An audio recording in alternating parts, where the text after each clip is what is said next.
चुनी हुई सरकार को जो लोग चुने हैं अपने प्रतिनिधि को, उसका कोई वहाँ पर रोल नहीं रहेगा। हर बार वो कुछ ना कुछ बहाने बना के अटकाते रहेंगे। एक उदाहरण के तौर पर मैं कहूँगा कि खैर महाराष्ट्र तो स्टेट है, वहाँ पर नॉमिनेशन के लिए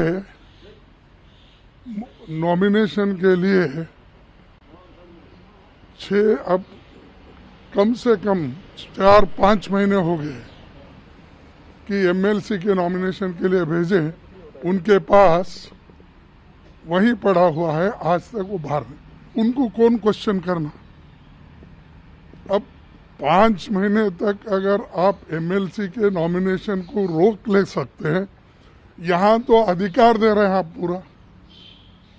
तो इसीलिए एंटी पीपल है और जनता के खिलाफ जो चीज़ें हैं उसके लिए हम अपोज करेंगे सब मिलके। और बातचीत भी हो गई हमारी सभी लोगों से, और पार्लियामेंट में जब वो राज्यसभा में जब बिल आएगा हम सब लोग मिलके उसको विरोध करेंगे। देखिए, ये लोकतंत्र और देश के संविधान की हत्या है और माननीय सर्वोच्च न्यायालय के संविधान पीठ का अपमान है जो आज लोकसभा के अंदर किया गया। ये हिटलर शाही के अलावा कुछ भी नहीं है। एक चुनी हुई सरकार के ऊपर आप एलजी को बैठालना चाहते हैं, फिर चुनाव का क्या मतलब है, फिर लोकतंत्र का क्या मतलब है, फिर इस देश के संविधान और संघीय ढांचे का क्या मतलब है। आज दिल्ली में केजरीवाल सरकार जो बिजली पर, पानी पर, चिकित्सा पर, शिक्षा पर काम कर रही है, उस केजरीवाल मॉडल को, उस दिल्ली मॉडल को पूरे देश में स्वीकार्यता मिल रही है। इससे बौखलाकर भारतीय जनता पार्टी ने ये बिल आज लोकसभा में पास किया है अपने बहुमत के जोर पे। लेकिन मैंने राज्यसभा के अंदर इस बिल के इंट्रोडक्शन को अपोज किया है, क्योंकि दिल्ली को विधानसभा जो मिली वो 69वें संशोधन से मिली, संविधान संशोधन से मिली, और आप गैर संवैधानिक ढंग से ये बिल लेकर आ रहे हैं।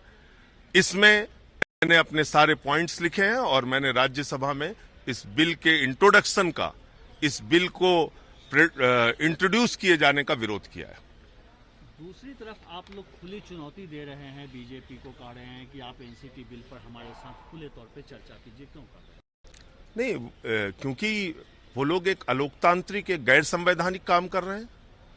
वो इसको जायज ठहराने की कोशिश कर रहे हैं।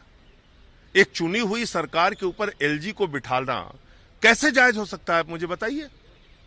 तो इसलिए हम उनको खुली चुनौती देते हैं, वो बहस करें इस पे। कल को बंगाल में हारेंगे, वहां राज्यपाल का शासन कर देंगे। पूरे देश में जहां जहां ये लोग हारेंगे, केरल में हारेंगे, तमिलनाडु में हारेंगे, वहां राज्यपाल का शासन हो जाएगा। ये तो एक शुरुआत है, पूरे देश में अब यही होगा। और दिल्ली सरकार का एक फैसला आया है कि शराब पीने की जो उम्र है 25 साल से घटाकर 21 साल कर दिया गया है। देखिए, ऐसा है कि जो सरकार का फैसला है वो दूसरे राज्यों में भी इस तरह के नियम हैं। दिल्ली के लिए एक अलग नियम था, तो इसके कारण से ये संशोधन किया गया।